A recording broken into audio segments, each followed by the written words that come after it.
السلام عليكم ورحمة الله وبركاته. نحمده ونصلي على رسوله الكريم. أما بعد، أعوذ بالله من الشيطان الرجيم. بسم الله الرحمن الرحيم. لئن شكرتم لأزيدنكم ولئن كفرتم إن عذابي لشديد. সমস্ত প্রশংসা সেই মহান রব্বুল আলামিনের জন্যই, যিনি আমাকে, আপনাকে তথা সারা বিশ্বের মানুষকে সৃষ্টি করেছেন। তাই সকলে বলুন আলহামদুলিল্লাহ। তারপরে পরেই ধর্মের গুরু, কর্মের সেরা, আখিরে নবী, মা আমিনার লাল, মরুর দোলাল, আহমদে মুস্তফা, মোহাম্মদে মুস্তফা, সকলে বলুন সাল্লাল্লাহু আলাইহি ওয়াসাল্লাম, জিনার উপরে লাখো লক্ষ কোটি দরুদ ও সালাম বর্ষিত হোক। তাই সকলে বলুন আল্লাহুম্মা আমিন, আল্লাহুম্মা সাল্লি আলাইহি, আল্লাহুম্মা বারিক আলাইহি। আজকের এই সভার জ্ঞানী, গুণী, বিচক্ষণ সভাপতি সাহেব এবং অন্যান্য দায়িত্বশীল বর্গ এবং আমার সামনে উপবিষ্ট দিনী ভাই সকল, আমি আপনাদের সম্মুখে যে বিষয়বস্তুটি নিয়ে দণ্ডায়মান হয়েছি সেটি হচ্ছে আল্লাহ তাআলার নিয়ামতের শুকরিয়া আদায় কিভাবে করব। সম্মানিত শ্রোতা মণ্ডলী, আল্লাহ তাআলা অসংখ্য নিয়ামত মানব জাতির কল্যাণের নিমিত্তে সৃষ্টি করেছেন। তার নিয়ামত সম্পর্কে আমরা চিন্তা ভাবনা করে কখনোই শেষ করতে পারবো না। কারণ তার নিয়ামতের সম্পর্কে আমরা চিন্তা ভাবনা করে কখনোই শেষ করতে পারবো না, কারণ তার নিয়ামত অসংখ্য আছে। যা আমাদের সামনে কিছু নিয়ামত যেগুলি প্রকাশ্য এবং দৃশ্যমান, এবং অনেক নিয়ামত এরকমই আছে যেগুলি অপ্রকাশ্য, অদৃশ্যমান, যেগুলি আমরা দেখতে পাই না। প্রিয় শ্রোতা মণ্ডলী, এই ব্যাপারে আল্লাহ তাআলা কোরআন মাজিদের মধ্যে বলেন, ওয়া ইন তাউদ্দু নি'মাতাল্লাহি লা তুহসুহা, তোমরা যদি আল্লাহ তাআলার নিয়ামতের গণনা করতে চাও, লা তুহসুহা, কখনোই সেটি তোমরা গণনা করে শেষ করতে পারবে না। তো প্রিয় শ্রোতা মণ্ডলী, আল্লাহ তাআলার নিয়ামত অনেক প্রকাশ্য দৃশ্যমান রয়েছে, ঠিক তেমনি ভাবে অপ্রকাশ্য অদৃশ্যমানও রয়েছে প্রচুর। এর সঠিক হিসাব কোনো সৃষ্টির জানা নেই এবং সম্ভব নয়। তো প্রিয় শ্রোতা মণ্ডলী, শুধু যদি আল্লাহ তাআলার নিয়ামতের গণনা করতে চাই, আমরা যদি আমাদের শরীরের দিকে দেখি আল্লাহ তাআলার কতগুলি নিয়ামত আছে, তাহলেই বুঝতে পারবো। এই হাত হচ্ছে আল্লাহ তাআলার নিয়ামতের মধ্যে বড় একটি নিয়ামত। এই পা হচ্ছে আল্লাহ তাআলার নিয়ামতের মধ্যে বড় একটি নিয়ামত। এই চোখ, যেই চোখ দিয়ে আমরা দেখি, এই চোখ আল্লাহ তাআলার নিয়ামতের মধ্যে বড় একটি নিয়ামত। এই কান, যেই কান দিয়ে আমরা শুনি, সেই কান হচ্ছে আল্লাহ তাআলার বড় নিয়ামতের মধ্যে বড় একটি নিয়ামত। প্রিয় শ্রোতা মণ্ডলী, আমাদের যে মস্তিষ্ক আছে, যার দ্বারা দিয়ে আমরা চিন্তা ভাবনা করি, সেটিও আল্লাহ তাআলার নিয়ামতের মধ্যে বড় একটি নিয়ামত, বড় একটি নিয়ামত। তো প্রিয় শ্রোতা মণ্ডলী, এই নিয়ামতের শুকরিয়া আদায় আমাদেরকে বেশি বেশি করে করতে হবে। তো প্রিয় শ্রোতা মণ্ডলী, এমন নিয়ামত অনেক আছে যেগুলির সঙ্গে অন্য কোনো নিয়ামতের তুলনা করা যাবে না। যেমন ঈমান এত বড় একটি নিয়ামত, এত বড় একটি নিয়ামত, যার সঙ্গে অন্য কোনো নিয়ামতের তাসবিহ দেওয়া যাবে না, যার সঙ্গে অন্য কোনো নিয়ামতের তুলনা করা যাবে না। তো ঈমান স্মরণ করুন হযরত নূহ আলাইহিস সালামের ঘটনার কথা। আল্লাহ তাআলা তিনার ব্যাপারে কোরআন মাজিদের মধ্যে বলেন, ফালাবিসা ফীহিম আলফা সানাতিন ইল্লা 50 আমা। আল্লাহ তাআলা বলেন, নূহ আলাইহিস সালাম তাদের কওমের সঙ্গে ছিলেন 1000 বছরের চাইতে 50 বছর কম। এখানে নূহ আলাইহিস সালাম 950 বছর ধরে একই রকম ভাবে কষ্টকে কষ্ট মনে না করে, দুঃখকে দুঃখ মনে না করে নিজের জীবনকে আল্লাহর পথে বিলিয়ে দিয়েছেন। কারণ কি ছিল জানেন? কারণ একমাত্র আল্লাহর তাওহীদকে, আল্লাহর দ্বীনকে মানুষের সামনে বিলিয়ে দেওয়া, প্রচার করা। কিন্তু নূহ আলাইহিস সালামের দাওয়াত শুনে তারা নিজের যাদেরকে দাওয়াত দিতেন, তারা আঙ্গুলগুলোকে নিয়ে কানের মধ্যে বন্ধ করে দিয়ে, কানগুলোকে বন্ধ করে দিতেন এবং নিজের কাপড় দিয়ে শরীরকে ঢেকে নিতেন, যাতে করে নূহ আলাইহিস সালামের যেন তাদের দিনগুলো বা কথাগুলো যেন তাদের কানে না পৌঁছায়। আর এই সাক্ষী দিতে গিয়ে আল্লাহ তাআলা কোরআন মাজিদের মধ্যে বলেন, ইন্নী দাউতু কওমি লাইলান ওয়া নাহারা সে দিনে এবং রাতেও দাওয়াত দিয়েছেন। রাতের ঘুম ছেড়ে তিনি দাওয়াত দিয়েছেন, দিনের কাজকর্ম ছেড়ে তিনি আল্লাহর দাওয়াত দিয়েছেন। এবং আল্লাহ তাআলা কোরআন মাজিদের মধ্যে বলেন, জাআলু আসাবিয়াহুম ফি আযানিহিম ওয়াস্তাগশাউ সিয়াবাহুম, তারা তিনি দিনের কথা শুনবে না বলে তাদের আঙ্গুলগুলোকে কানের মধ্যে ভরে দিত, এবং তারা দিনের কথা শুনবে না বলে তারা তাকে দেখবে না বলে কাপড়গুলোকে নিয়ে নিজের শরীরকে ঢেকে নিত, যাতে নূহ আলাইহিস সালামকে আমরা দেখব না, তোমার কথা আমরা শুনবো না। এরকম তারা নারা লাগাতো, এরকম শব্দ ব্যবহার করত। তারপরে তারা এত অত্যাচার করেছিল নূহ আলাইহিস সালামের পরে, নূহ আলাইহিস সালামের ওপরে। নূহ আলাইহিস সালাম আল্লাহর কাছে সাহায্য চেয়েছিলেন। নূহ আলাইহিস সালাম বলেছিলেন, ইন্নী মাগলুবুন ফান্তাসির, হে আল্লাহ আমি পরাস্ত, তুমি আমাকে সাহায্য করো, আমাকে সাহায্য করার মতো কাউরির ক্ষমতা নাই। প্রিয় শ্রোতা মণ্ডলী, স্মরণ করুন হযরত মুহাম্মদ সাল্লাল্লাহু আলাইহি ওয়াসাল্লামের ঘটনার কথা। তিনি মানুষদেরকে দিনের দাওয়াত দিতেন বলে, তিনি মানুষদেরকে ন্যায় এবং পরায়ণের দিকে ন্যায় এবং সৎ কাজের দিকে ডাকতেন বলে, তিনি মানুষকে তাওহীদের দিকে ডাকতেন বলে মক্কার কুরাইশরা সহ্য করতে না পেরে নবী সাল্লাল্লাহু আলাইহি ওয়াসাল্লামকে কষ্ট দিয়েছিলেন, নবী সাল্লাল্লাহু আলাইহি ওয়াসাল্লামের উপরে অত্যাচার করেছিলেন, তিনাকে ঠিকভাবে দুনিয়াতে জীবনযাপন করতে দেননি, সঠিকভাবে ইবাদত করতে দেননি। তাদের কষ্টতমের ঘটনার মধ্যে একটি ঘটনা হলো উটের নাড়ি ভুঁড়িগুলোকে নিয়ে গিয়ে রাসূল সাল্লাল্লাহু আলাইহি ওয়াসাল্লামের উপরে চাপিয়ে দেওয়া। এমত অবস্থায় একদিন রাসূল সাল্লাল্লাহু আলাইহি ওয়াসাল্লাম সেজদার মধ্যে আছেন, দুনিয়ার সমস্ত কিছু ভুলে গিয়ে সেজদায় পড়ে আছেন। ওই সময় আবু জেহেল সহ মক্কার কুরাইশদের কিছু নেতা উকবা, উতবা, শাইবা, তারা সকলেই মিলে আলোচনা করলো। তার মধ্যে আবু জেহেল বলল, তোমাদের মধ্যে কাউরের কি সাহস আছে, কেউ পারবে যে গতকাল আমরা যে উটকে কুরবানি দিয়েছি তার একটি বড় নাড়ি ভুঁড়ি আছে, সেই নাড়ি ভুঁড়িগুলোকে নিয়ে এসে রাসূল সাল্লাল্লাহু আলাইহি ওয়াসাল্লামের উপরে চাপিয়ে দেবে? তাদের মধ্যে একজন বলল, হ্যাঁ আমি পারবো। দ্বিতীয় একজন বলল, পারবো। তাদের মধ্যে উকবা বা শাইবা দুজনের মধ্যে কেউ একজন উটের নাড়ি ভুঁড়িগুলোকে নিয়ে গিয়ে রাসূল সাল্লাল্লাহু আলাইহি ওয়াসাল্লামের মাথার উপরে রেখে দিলেন।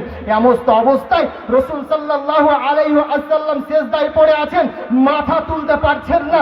আর এদিকে তারা হাসাহাসি করছে, হাততালি দিচ্ছে, হাসতে হাসতে মাথাকে গড়াগড়ি দিচ্ছে, আর রাসূল সাল্লাল্লাহু আলাইহি ওয়াসাল্লাম সিজদায় পড়ে আছে, মাথা তুলতে পারছে না। এমত অবস্থায় ফাতেমা রাদিয়াল্লাহু আনহার আগমন, তিনি এলেন এবং দেখছেন যে রাসূল তিনার পিতা রাসূল সাল্লাল্লাহু আলাইহি ওয়াসাল্লাম সিজদায় পড়ে আছে। তখন তিনি এসে তিনার ছোট ছোট হাত দিয়ে ওই নাড়ি ভুঁড়োকে তুলে সরিয়ে দেন, রাসূল সাল্লাল্লাহু আলাইহি ওয়াসাল্লাম তারপরে উঠতে পারেন। প্রিয় শ্রোতা মণ্ডলী, স্মরণ করেন হযরত বিলাল রাদিয়াল্লাহু আনহুর ঘটনার কথা। তিনি ওই মক্কার তপ্ত মরুভূমি, খা গরম, 50 থেকে 55 ডিগ্রি তাপমাত্রা, সেখানে পানিকে ফেলা মাত্র পানি বাষ্প হয়ে যায়। আর সেই বালির ওপরে, মরুভূমির ওপরে বিলাল রাদিয়াল্লাহু আনহুকে শুইয়ে দিয়ে তার উপরে পাথর রেখেছিল, এবং তার মালিক তাকে বলছে, তুই মুহাম্মদ সাল্লাল্লাহু আলাইহি ওয়াসাল্লামকে অস্বীকার কর, আল্লাহকে অস্বীকার কর। কিন্তু বিলাল রাদিয়াল্লাহু আনহার কি ক্ষমতা ছিল? সে ছিল একজন দাস, তার কোনো ক্ষমতা ছিল না, তার কোনো শক্তির ক্ষমতা ছিল না, তার কোনো টাকার ক্ষমতা ছিল না। তারপরও ঈমান কেমন একটি নিয়ামত দেখেন, যে ঈমানের জোরে তিনি কখনোই নবী সাল্লাল্লাহু আলাইহি ওয়াসাল্লামকে অস্বীকার করেননি, একই রকমভাবে নবী সাল্লাল্লাহু আলাইহি ওয়াসাল্লামের সাথ দিয়েছেন। তো প্রিয় শ্রোতা মণ্ডলী, শুধু তাই নয়, এইটি আমি একটি বললাম, ঈমান একটি বড় একটি নিয়ামত। এবার বলবো আরো নিয়ামত আল্লাহ তাআলা আমাদেরকে জিকির করেছেন। আল্লাহ তাআলা মানব জাতিকে আমাদেরকে অতি উত্তম আকৃতিতে সৃষ্টি করেছেন, আর সেই দিক থেকে মানব সম্প্রদায় সৃষ্টি জগতে অনন্য বৈশিষ্ট্যের অধিকারী। আর এই মানব শরীরের প্রতিটি অঙ্গ প্রত্যঙ্গ কত যে মূল্যবান তা আমরা সকলেই জানি।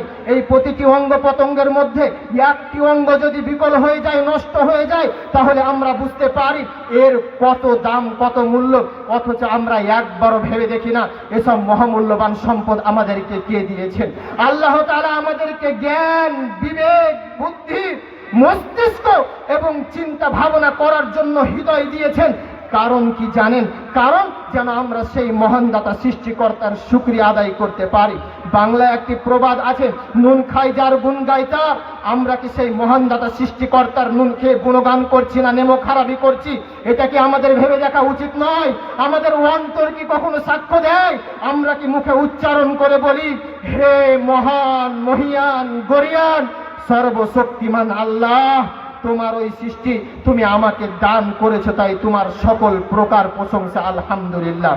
প্রিয় শ্রোতা মণ্ডলী, একবার স্মরণ করুন কোরআন মাজিদের ওই আয়াতের কথা। আল্লাহ তাআলা বলছেন, আমি তোমাদেরকে তোমাদের মায়ের পেট থেকে বের করেছি, এমত অবস্থায় তুমি কিছুই জানতে না, তারপরে তোমাকে দেখার জন্য দুটি চোখ দিয়েছি, শোনার জন্য দুটি কান দিয়েছি এবং চিন্তা ভাবনা করার জন্য হৃদয় দিয়েছি। কারণ কি জানো? কারণ যেন তোমরা সেই মহান দাতা সৃষ্টিকর্তার শুকরিয়া আদায় করতে পারো। এই ব্যাপারে আল্লাহ তাআলা বলেন, ওয়াল্লাহু আখরাজাকুম মিন বুতুনি উম্মাহাতিকুম لا تعلمون شيئا وجعل لكم السمع والأبصار والأفئدة لعلكم تشكرون। প্রিয় শ্রোতা মণ্ডলী, এবার আমি আপনাদের সম্মুখে বলবো, যদি আমরা আল্লাহ তাআলার নিয়ামতের শুকরিয়া আদায় করি তার লাভ কি হবে? এই ব্যাপারে আল্লাহ তাআলা কোরআন মাজিদের মধ্যে অনেক জায়গায় বলেছেন। এক জায়গায় আল্লাহ তাআলা বলেন, লা ইন শাকারতুম লাযীদান্নাকুম, তোমরা যদি আল্লাহ তাআলার নিয়ামতের শুকরিয়া আদায় করো, লাযীদান্নাকুম, তাহলে তোমাদের জন্য আরো বেশি বাড়িয়ে দেব। আল্লাহ তাআলা অন্যত্রে বলেন, মান শাকারা ফাইন্নামা ইয়াশকুরু লিনাফসি, যদি তোমরা শুকরিয়া আদায় করো তাহলে তোমরা নিজে লাভ করবে। প্রিয় শ্রোতা মণ্ডলী, একটি উদাহরণ দিলেই বুঝতে পারবেন, বাস্তব ঘটনা। অল্প টাকা ইনকাম করে, বা আমি যদি আলেমদের গল্প শোনাই তাহলে বুঝতে পারবেন, আলেম মানে দিন খালি আলেম মানে মাদ্রাসায় পড়া আলেম না, যারা আল্লাহ তাআলার নিয়ম যারা জানে, কোরআন হাদিসের যারা জ্ঞান রাখে তাদের কথাই বলছি, দেখবেন, বা যারা আমরা আম মানুষ তাদের কথাও বলছি, যারা আল্লাহর আমরা ইবাদত করি বা দিনের পথে চলি, দেখবেন 10 থেকে 15,000 বা 15 থেকে 20,000 টাকা ইনকাম করে, বা 20 থেকে 25,000 টাকা ইনকাম করে, সে দুনিয়াতে দেখবেন অনেক সুখের জীবন যাপন করছে। আলহামদুলিল্লাহ, আখিরাতের জন্য অনেক পুঁজি রেখে দিয়েছেন। হয়তো মনের মধ্যে প্রশ্ন আসতে পারে, হ্যাঁ আমি একটা কথা বলবো, পশ্চিমবাংলার আলেমদের আমাদের হয়তো একটু অবস্থা খারাপ, হয় দুনিয়া আছে তো আখেরাত নাই, বা আখেরাত আছে তো দুনিয়া নাই, কিন্তু অন্যান্য আলেমদেরকে দেখলে বোঝা যায় এই ঠিক 10 থেকে 15 থেকে 20 বা 20 থেকে 25,000 টাকা ইনকাম করে, কিন্তু দুনিয়াতে অনেক সুখের জীবন যাপন করছে আলহামদুলিল্লাহ, এবং আখেরাতের জন্য অনেক পুঁজি রেখে দিয়েছেন। তো প্রিয় শ্রোতা মণ্ডলী, এবার আমি আপনাদেরকে বলবো, যদি আমরা আল্লাহ তাআলার নিয়ামতের যদি শুকরিয়া আদায় না করি তাহলে তার পরিণাম কি হতে পারে? এই ব্যাপারে আল্লাহ তাআলা বলেন, ওয়ালা ইন কাফারতুম ইন্না আযাবি লাশাদীদ। আর অন্য জায়গায় আল্লাহ তাআলা বলেন, ওয়ামান কাফারা ফাইন্নাল্লাহা গনিয়্যুন হামিদ। যদি তোমরা আল্লাহ তাআলার নিয়ামতের শুকরিয়া আদায় না করো তাহলে জেনে রেখো আল্লাহর আযাব কঠিন।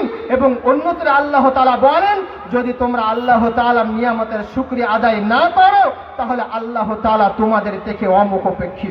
তো প্রিয় শ্রোতা মণ্ডলী, এবার আমরা জানবো যে আল্লাহ তাআলার নিয়ামতের শুকরিয়া আদায় কিভাবে করব, বা কি দেখে আমরা আল্লাহ তাআলার নিয়ামতের শুকরিয়া আদায় করব, বা চলার পথে কিভাবে শুকরিয়া আদায় করব, বসতে গিয়ে কিভাবে শুকরিয়া আদায় করব, গাড়িতে চাপার পরে কিভাবে শুকরিয়া আদায় করব, বা জাহাজে যেতে গেলেও আমরা কিভাবে শুকরিয়া আদায় করব।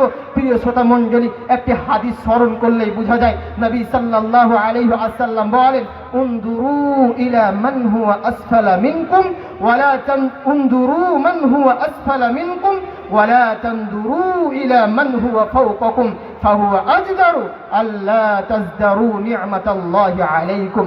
নবী সাল্লাল্লাহু আলাইহি ওয়াসাল্লাম আমাদেরকে শিক্ষা দিয়েছেন, উনদুরু, তোমরা দেখো দেখো, মান হুয়া আসফালা মিনকুম, যারা তোমাদের চাইতে নিচু স্তরে আছে, তোমাদের চাইতে যাদের অবস্থা হয়তো একটু খারাপ, ওয়ালা তানদুরু, তোমরা দেখিও না, ইলা মান হুয়া ফাওকাকুম, যারা তোমাদের চাইতে উপরে আছে। তো প্রিয় শ্রোতা মণ্ডলী, এইটা যদি আমরা দুনিয়াবিতে ফিট করতে চাই তাহলে খুব দেখবেন অনেক, হয়তো আর ব্যাপারে যদি বলা যায় হয়তো অনেক শিক্ষা আছে, এমনকি মানসিক চাপ তাতে কমবে। আর যদি আমরা উঁচু স্তরের মানুষদেরকে না দেখি, বেশি বেশি করে শুকরিয়া আদায় করতে পারবো। এর ব্যাপারে অনেক গল্প আছে, হয়তো সেই গল্পের দিকে আমি যাব না। তো প্রিয় শ্রোতা মণ্ডলী, আরও কিছু ঘটনা বলবো, যে ঘটনাগুলোকে লক্ষ্য করে যেন আমরা তার আল্লাহ তাআলার শুকরিয়া আদায় করতে পারি। স্মরণ করেন হযরত সুলাইমান আলাইহিস সালামের ঘটনার কথা। আল্লাহ তাআলা তাকে অসংখ্য নিয়ামত প্রদান করেছিলেন, তারপরেও তিনি দাম্ভিকতায় ফেটে পড়েননি, বরং তিনি আল্লাহ তাআলার নিয়ামতের শুকরিয়া আদায় করেছিলেন এবং এ কথা বলেছিলেন, রব্বি আউজি'নি আন আশকুরা নি'মাতাকাল্লাতী আন'আমতা আলাইয়া ওয়া আলা ওয়ালিদাইয়া ওয়া আন আ'মালা সালিহা। কত সুন্দর একটি আল্লাহর কাছে দোয়া করেছিলেন। প্রিয় শ্রোতা মণ্ডলী, সুলাইমান আলাইহিস সালামের কি অভাব ছিল?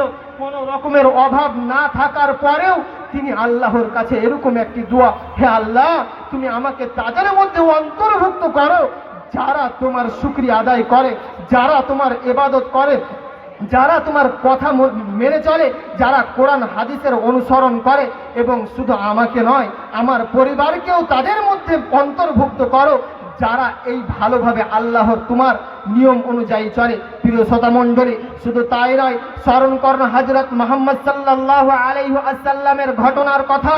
নবী সাল্লাল্লাহু আলাইহি ওয়াসাল্লাম লম্বা লম্বা কিয়াম করতেন। লম্বা লম্বা কিয়াম করার কারণে নবী সাল্লাল্লাহু আলাইহি ওয়াসাল্লামের পা ফুলে ফেটে রক্ত বের হচ্ছে। নবী সাল্লাল্লাহু আলাইহি ওয়াসাল্লাম এত বেশি বেশি করে কিয়াম করতেন, এত লম্বা লম্বা নামাজ পড়তেন।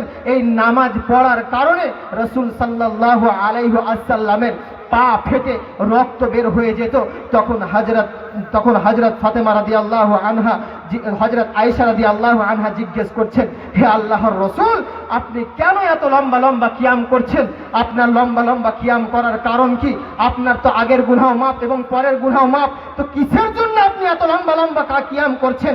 এই লম্বা লম্বা কিয়াম করার কারণে আপনার তো পা ফুলে ফেটে রক্ত বের হচ্ছে, আপনার তো এত লম্বা লম্বা কিয়াম করার দরকার নেই। কেননা আল্লাহ তাআলা বলেই দিয়েছেন নবী সাল্লাল্লাহু আলাইহি ওয়াসাল্লামের আগের গুনাহ মাফ এবং পরের গুনাহ মাফ। তারপরে রাসূল সাল্লাল্লাহু আলাইহি ওয়াসাল্লাম কি বলছেন জানেন? রাসূল সাল্লাল্লাহু আলাইহি ওয়াসাল্লাম বলছেন, ইয়া আয়েশা আফালা আকুনু আবদান শাকুরা, এ আয়েশা আমি কি আল্লাহ তাআলার নিয়ামতের শুকরিয়া আদায়কারী হব না? তো প্রিয় শ্রোতা মণ্ডলী, শুধু তাই নয়, হযরত নূহ আলাইহিস সালামের প্রশংসা করতে গিয়ে আল্লাহ তাআলা নিজেই বলেছেন, ইন্নাহু কানা আবদান শাকুরা, সে ছিল শুকরিয়া আদায়কারী বান্দা। তো পরিশেষে আল্লাহর কাছে দোয়া করব, হে আল্লাহ আমাদেরকে ওই সমস্ত মানুষের সাথে অন্তর্ভুক্ত করো যারা তোমার নিয়ামতের বেশি বেশি করে শুকরিয়া আদায় করে। আমিন। হে আল্লাহ আমাদেরকে ওই মানুষের সাথে অন্তর্ভুক্ত করো, ওই মানুষের সঙ্গে যেন আমরা মিলেমিশে চলতে পারি যারা তোমার ইবাদত করে। আমিন। রব্বানা আতিনা ফিদ দুনিয়া হাসানাতাও ওয়া ফিল আখিরাতি হাসানাহ ওয়া কিনা আযাবান নার। রব্বানা যালামনা আনফুসানা ওয়া ইল্লাম তাগফির লানা ওয়া তারহামনা লানাকুনান্না মিনাল খাসিরিন। ইয়া মুকাল্লিবাল কুলুব ثبت قلوبنا على دينك يا مقلب القلوب ثبت قلوبنا على دينك. اللهم صل على محمد وعلى آل محمد كما صليت على إبراهيم وعلى آل إبراهيم إنك حميد مجيد. اللهم بارك على محمد وعلى آل محمد كما باركت على إبراهيم وعلى آل إبراهيم إنك حميد مجيد. السلام عليكم ورحمة الله وبركاته.